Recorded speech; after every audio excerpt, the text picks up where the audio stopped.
Yes, thank you, Lee.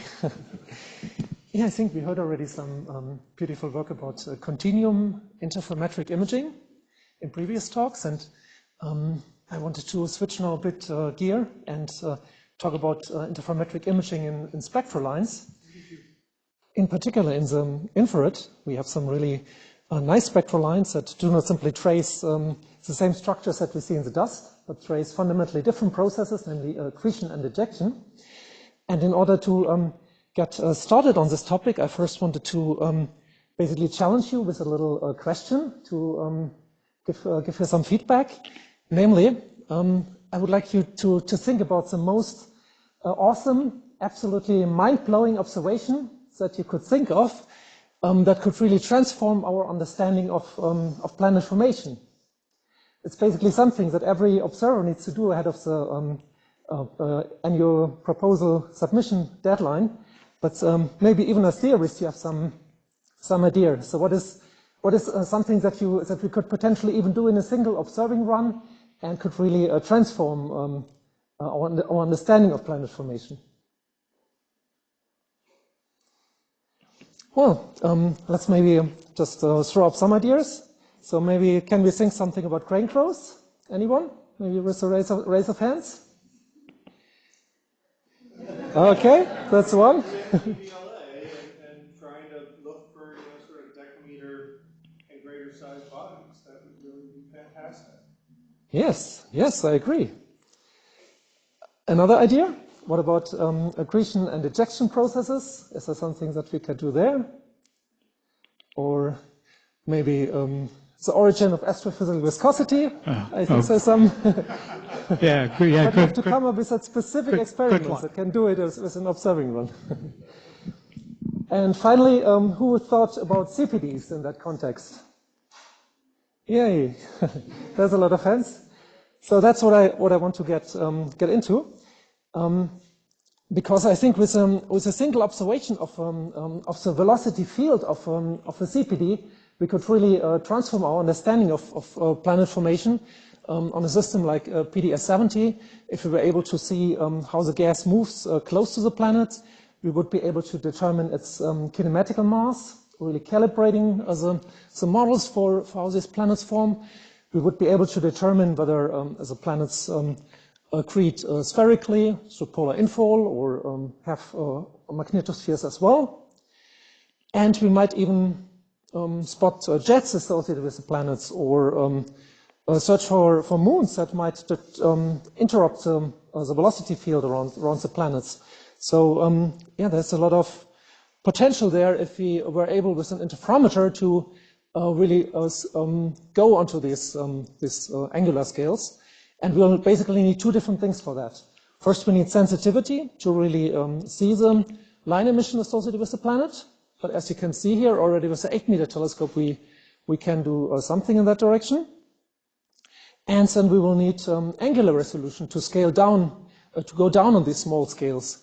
And if you think of the size of a circumplanetary disk, then even in the favorable case of a wide separation planet like PDS-70, BNC, you would need something like 4 milliarcsecond resolution for the outer edge of the circumplanetary disk. And if you're interested in the shock onto the planetary surface, you would even need to go down to something of 7 microarcsecond scales for the closest objects. So does this mean it's completely hopeless to go down to these scales, right? Like the gas will be distributed basically between these numbers. Well, if you look at VLTI, where we still have relatively modest baselines of 200 meter, we do something of a few microarcsecond scale differential astrometry within spectral lines. Of course, this is on relatively bright stars and also with favorable condition, but I think it shows that interferometry can get to these scales. In particular, if you also think ahead about the next generation of interferometers that would go to kilometric baselines. And so I would like to basically now go step by step through the different tools that we have in order to make that case that this is something that we really should aim for. So first, I think gravity has really been a game changer because it introduced a dual field interferometry. So you're basically observing the central star, but also your off-axis source simultaneously. And this allowed even observations on PDS 70, B, and C. So for instance, here you see that it measured visibilities and basically constrains the size and the continuum of PDS 70. However, if you look at the spectrally dispersed data where you hope to see a spectral line, you see it's still rather noisy. And yeah, an improvement of a factor of a few will already make a big difference here. So let's wait a few years when gravity plus really kicks in and might push this as a signature noise up, even in the K-band for gravity. Well, once you have enough signature noise, what you do with that data, here I just show like a little illustration of what you can do if you have such spectrally dispersed interferometry, for instance, in the bracket gamma line. So this is a system, I think, that Joseph already talked about. But here with a different perspective, namely with gravity in the bracket gamma line. So we basically studied the system over 8 years and determined its orbit, as shown here.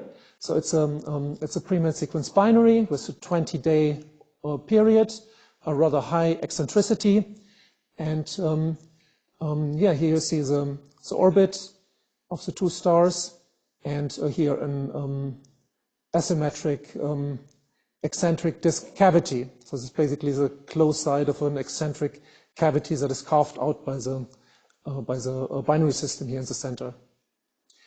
And if you get interferometric data on this, you measure differential phases and visibilities and closure phases that allow you to separate now the accretion signatures on the two individual stars. So for instance, here we show as function of the orbital period the individual accretion rates of the two stars, and you can now look for signs of pulsed accretion. And yeah, you see that the accretion onto the secondary, here in blue, happens just before periastron passage. And if you compare that with hydrodynamic simulations that have been done for this specific system, it's in fact something that's predicted. Here you see on the secondaries, the accretion happens here just before periastron passage.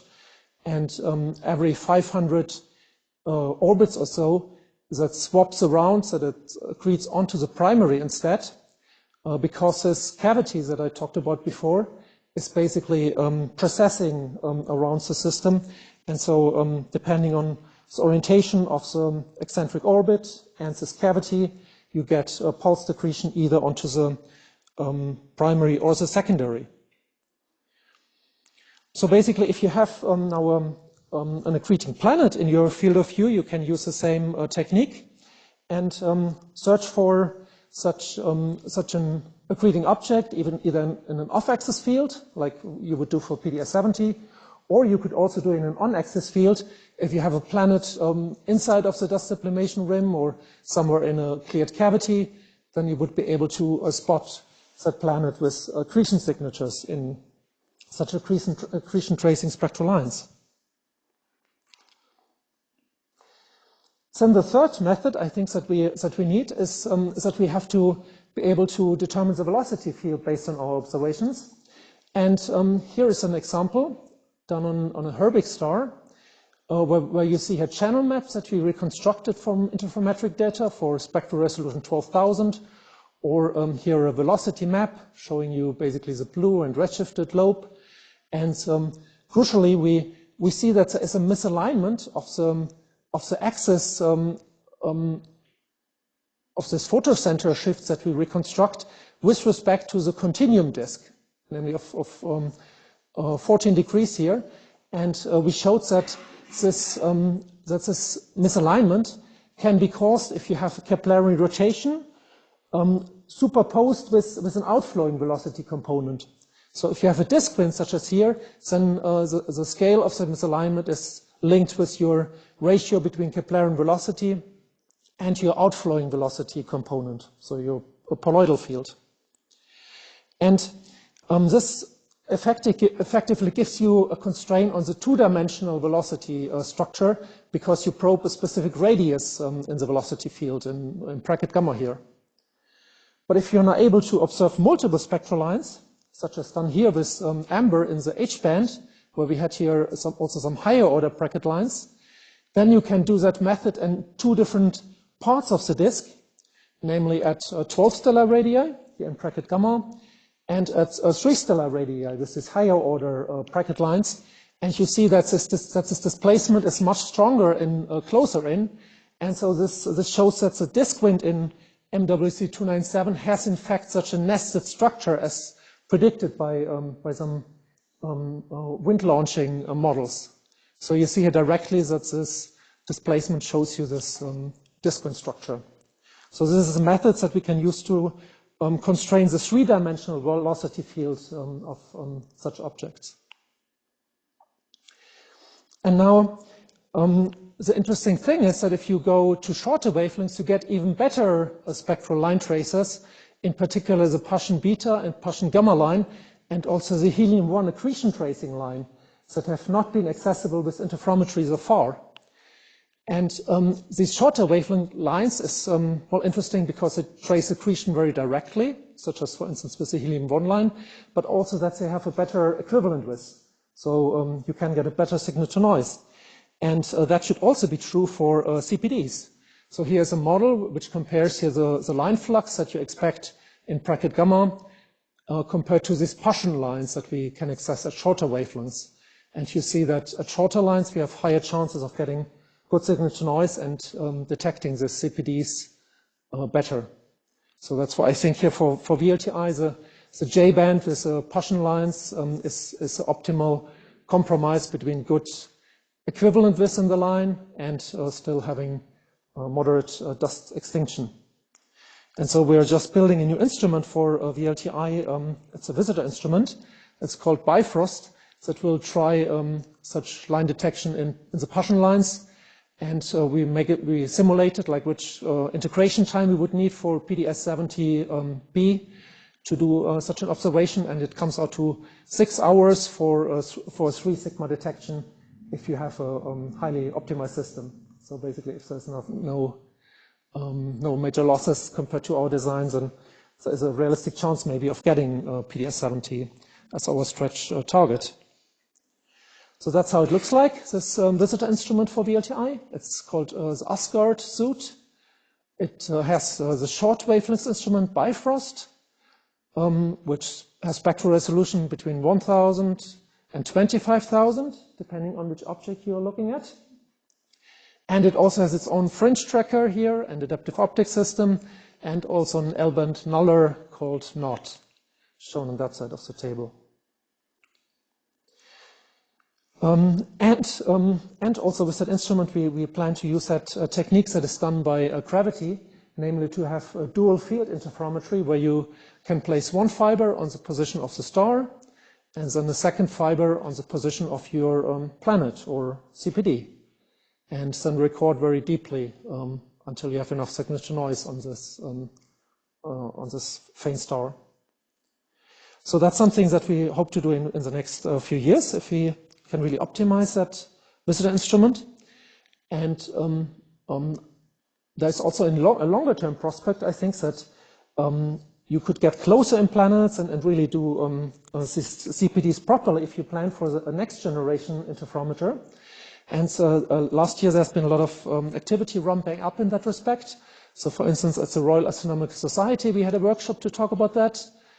Then later in the year, it happens that ESO announced their strategy planning for the next big facility plan.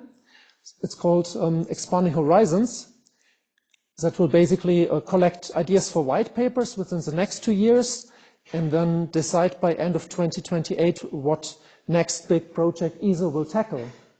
And I think these science cases around CPDs and other science you can do with kilometric baselines would be a really strong science case for this. So there are various designs that are being discussed, ranging from adding just one more UT to VLTI to having 3 more UTs at so neighboring summits, or starting an extended array somewhere on a plateau here between Paranal and Cerro Amazonas. So I think this, in the end, it's driven by cost considerations, which of these designs will be best. But any kilometric baselines will be awesome for getting the CPDs and measuring the velocity field, which I think would be a really strong science driver. And also later this year, we have a dedicated workshop on the future of high angular resolution astronomy in Europe, and I invite you to join us at the EAS for that workshop. So thank you.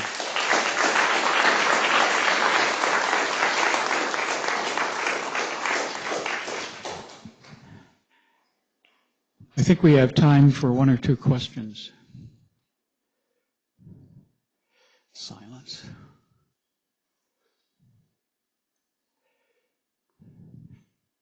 Ted.